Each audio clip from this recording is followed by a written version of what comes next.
Gabe, I live in New York. I live near that park. I've spent a ton of time there, and I've never seen this. Take me inside what is happening in Central Park. Hi there, Nicole. Quite surreal, isn't it? Just look around me. This is actually still being constructed, this park. You mentioned constructed by Samaritan's Purse just by Mount Sinai. And this has been going up since over the weekend. And it's going to be 68 hospital beds. If we look at this tent right here, if Bill and Jalucci can pan in there and just show from a distance inside what's going on in there. We were given a tour earlier. And we should point out this does not open until tomorrow. But right inside, you see those hospitals beds. You see critical ventilators that New York authorities have been asking for.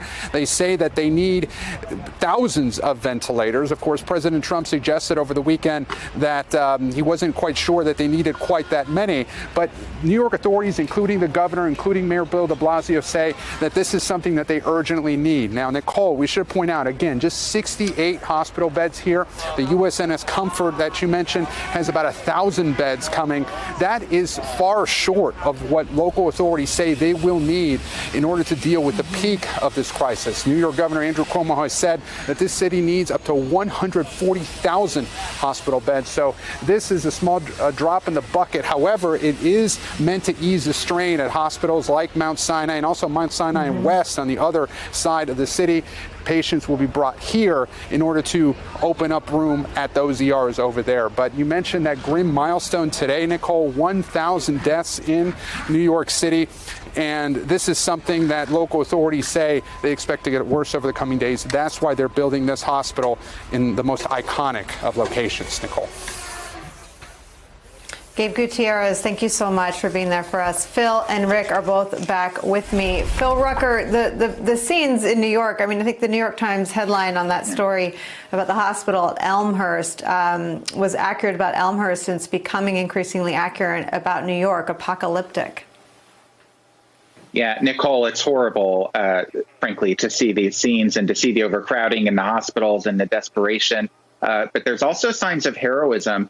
And I don't live in New York, I live in Washington, but I've been there many times. And I have a lot of friends there who have been posting Instagram videos at about 7 o'clock at night when people open the windows to their apartment buildings and cheer all of the heroes, the hospital workers and so forth, who are there trying to save lives and keep the city running as everyone else is stuck inside. It's a beautiful thing to see.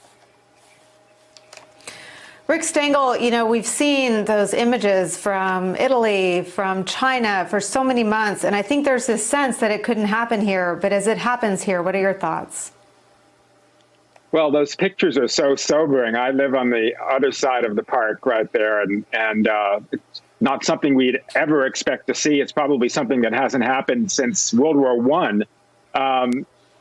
I do think the incredible heroism of people needs to be, we need to remind people of that all the time. And of course, at your point about what's happened in Italy, what's happened elsewhere, what's happening in Spain now, we thought it could never happen here. We have the most advanced healthcare system in the world. We spend more per capita on healthcare than any country in the world. We spend more as a percentage of GDP than any country in the world. Why would this happen? Well, we didn't plan well. And, you know, one of the things about about America, you know, Winston Churchill once said, America always does the right thing after doing everything else first. Well, like after World War I, we disbanded the military. After World War II, we disbanded the military. It takes us a long time to start up, but when we start up, we end strongly. That's the way it works.